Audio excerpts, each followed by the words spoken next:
Welcome to the Sirius report. This is Paul, and we're going to discuss today the fact that the United States and Russia could collapse Europe if it continues to support Zelensky.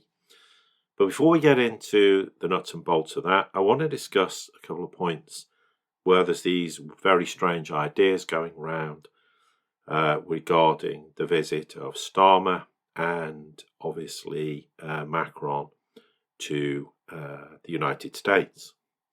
In no way, shape or form were they trying to in some way force the United States to enter the war, to provide security guarantees on the basis of the existing war. The whole point was they're trying to get Trump to change his stance towards Ukraine when the war is over and providing security guarantees at this point in time. Because the whole point is Trump's made this issue of saying we're not going to do that.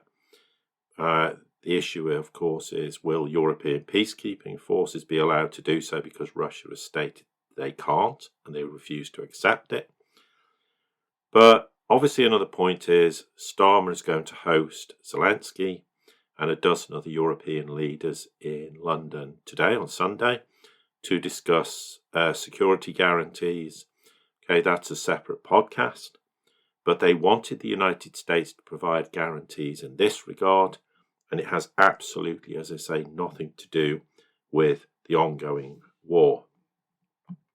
Now, with regards to this whole debacle that happened with Zelensky, part of the problem is Kiev refused to sign any second agreement with the United States in relation to this minerals agreement because it's in two parts.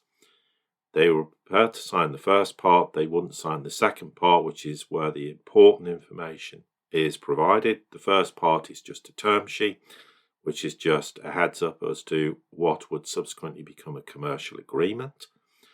But the United States is not prepared to put direct security guarantees in because the Ukraine government wanted to approve a framework agreement with the United States to exploit these mineral resources in this two-part settlement. The second part would be where the fund and all the details as to how that would become operational, what assets would be included, would then be determined in future negotiations. I know obviously subsequently this is now effectively null and void for the time being based on this fallout with Zelensky, but it's worth mentioning they wanted to create a joint fund for investments into Ukraine, with Kiev to contribute about 50% of the revenues from future government-owned resource projects that were put into the fund. Now, I want to briefly mention this fallout with Zelensky. This was not orchestrated by the United States, quite the contrary. This was because of the belligerent behaviour of Zelensky, who was highly provocative. He basically tried to infer that Trump would stop Putin, and this was at the latter end of a 50-minute discussion, not at the start, which of course irritated Trump because Trump's position is to be one of neutrality. There was to be no ceasefire, he said, without security guarantees.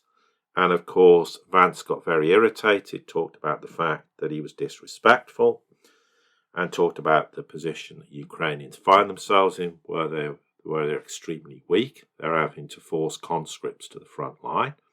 Zelensky had the temerity to say, have you been to Ukraine?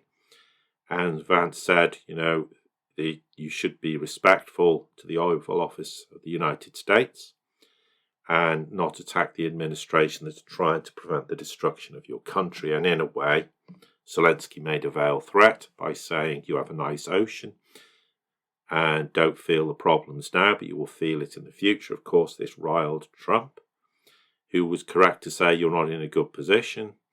You don't hold the cards. With us, you have a chance of holding some cards. You're gambling with the lives of millions of people, and you're gambling with World War III. I would argue the World War III rhetoric is a bit over the top, but he's making it to make a point about the behaviour of Zelensky.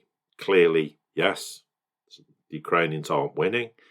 They might do okay if they obviously would play ball with the United States, because They don't have military equipment. Without the United States, the war would have been over within 2 weeks. And the idea of having these disagreements heard in public seriously rankled and irritated the United States. The plain simple fact is he doesn't want a ceasefire without these security guarantees. But, if they don't obviously agree to the terms the United States is providing, then the problem is the war will continue. And in essence, Trump's right in saying that he empowered Zelensky to be a tough guy, but without the United States he can't be. So he's either going to have to make a deal or the United States is out. And if they're out, the war will carry on regardless. Obviously, Trump released a statement saying he was going to withdraw the United States from negotiations with Ukraine. And Zelensky was removed from the White House, not literally, but told to leave. And no deal was signed with regards to this mineral agreement. The United States wanted to sign the agreement, but Zelensky decided to air his grievances in public, and that was the end of that. As far as Trump's concerned, Zelensky's not ready for peace if America's involved. He did disrespect the U.S. office of the Oval Office, and he can only come back when he's ready for peace. Now, there's no doubt Zelensky wanted direct confrontation. The US obviously doesn't intend to support Kiev in the future, as things stand. The agreement that Trump proposed would have given Ukraine some guarantees because the United States would want to protect its own interests on the basis of this mineral agreement, and therefore that gives him some sort of quasi-security guarantee, but Zelensky said no way. So therefore now all the problems rest on Zelensky's shoulder because Ukraine is left potentially going forward with no weapons, no money, and no allies that are capable of changing anything because Europe, meaning Britain, France, Germany, etc., can immediately get on the phone to Zelensky after this debacle and try to tell him everything's all right and we're going to have this meeting and we're going to solve the problems. But as I said at the outset, the US and Russia could collapse Europe if it continues to support Zelensky, and that support threatens huge instability and problems in Ukraine. And as Trump said, in the worst case, it could lead to World War III. As I say, I don't think that's the case, but he's making a point to emphasize the severity of the problems. Certainly, Washington's attitudes changed totally towards Moscow in recent weeks. The United States is prepared to help Russia with this rapprochement. Moscow has offered the United States access to oil fields. There's a proposal where potentially the United States could become a partner in Nord Stream and fix the pipeline. Kiev has lost support, and Russia is going to, in the future, have sanctions removed, potentially have access again to SWIFT. So if you continue this war, it's going to be an utter disaster on so many levels. And the problem is the losses are enormous already. They're only going to grow and increase exponentially. Ordinary Ukrainians are going to have to pay a huge price for Zelensky's belligerence. And the only answer is to have peace. There is no way you can continue this war, even though, of course, Zelensky went running to the Europeans, trying to see if they would support him. He's made outrageous statements like, I need $250 billion from the Europeans. But the fallout of this is that now, if Europe does decide to back Zelensky to the point that they continue this war, or try to continue this war, then clearly the US and Russia between them can cause mayhem. For starters, the United States will not provide military aid to Ukraine. That is quite likely. Also, the problem is that internally within Ukraine, there are many politicians who are furious with what happened inside the Oval Office.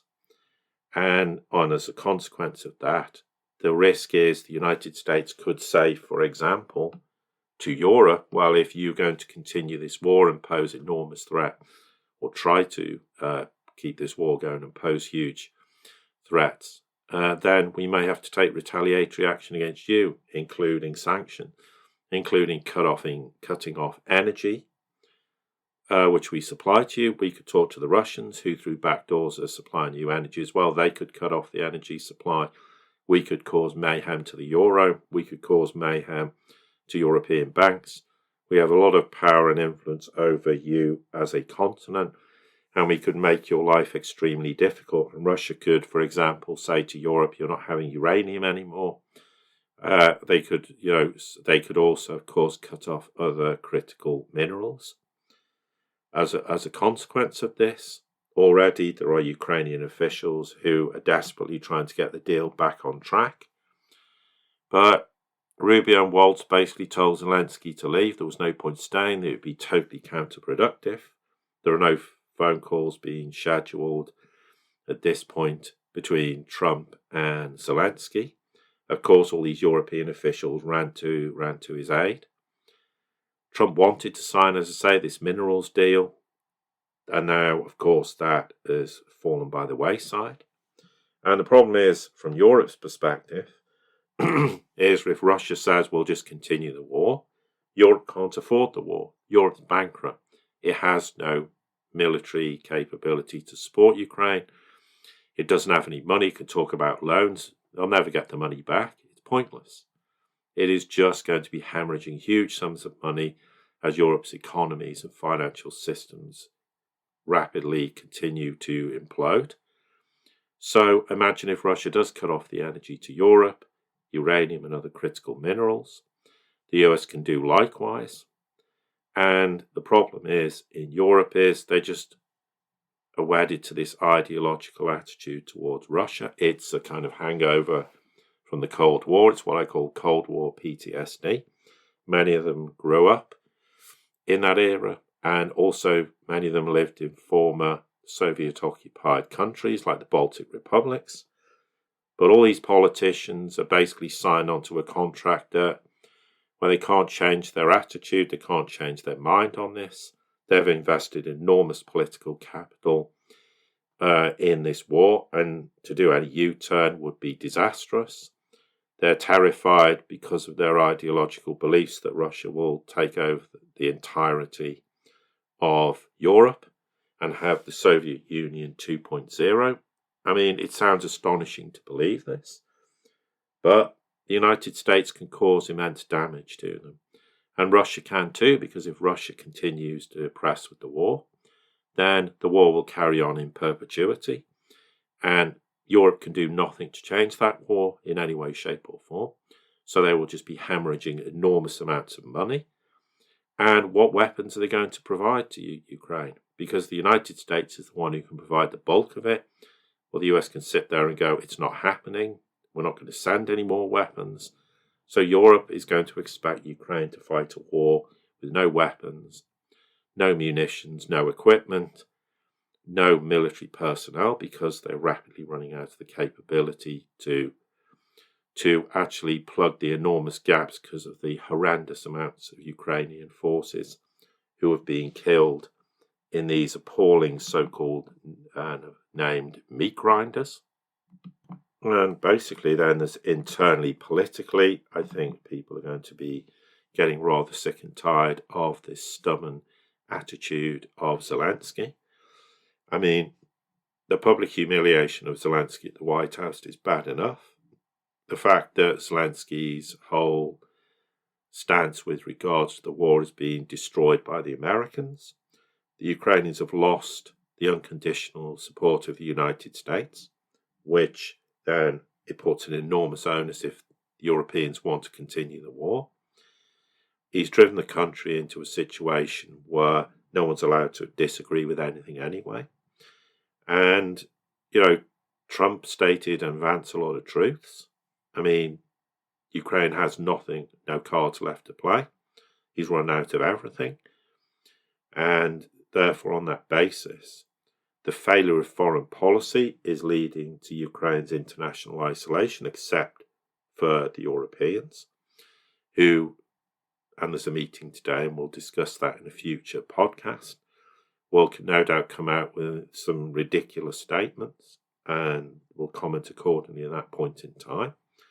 But the thing with the Europeans as well as the Ukrainians and what we saw with the Biden administration is completely crass, incompetent leadership, leading to horrendous decisions for the Ukrainians, both on the battlefield and also their economy, and all their infrastructure that's been destroyed as a result of this.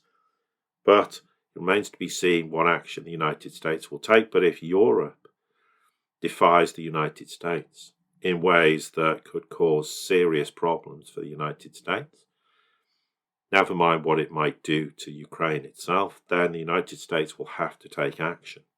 Now, they're NATO countries, so they're not going to go to war in that sense, but of course, given that there is huge incentives for the United States and Russia to resolve their differences, how they can work commercially, and also they both want to end the war.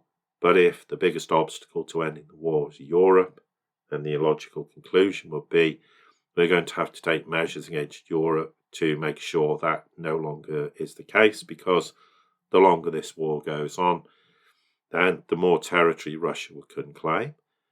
And that alone is not something the United States particularly wants to see, because that therefore may start to impinge on ideas they have for Ukraine in the future. Now, I'm not saying Russia will retain all that territory, but you can see why this is an incredibly complicated problem and why Europe is standing there completely naive, completely incapable of seeing the writing on the wall, what is actually the fallout of this, because, as I say, they have their contractual obligation, because these politicians aren't politicians. They just roll out and say what they're told to say. They all make the same tweets or posts on X. They all make the same comments, the same narrative, because they're not allowed to say anything to the contrary. And therefore, they would now start to come out with ridiculous statements that have no basis in reality. But as I say, that's for another podcast in the future. And with that, we end this podcast. Thank you very much for listening, for all your ongoing support, which is greatly appreciated. Please like, share, subscribe, and tell people you know about this channel. We are the channel that aims to inform you, not entertain you. We want to give you a perspective that often is very unique, but our track record demonstrates irrefutably that we're correct in what our assertions are. And with that, I will say goodbye.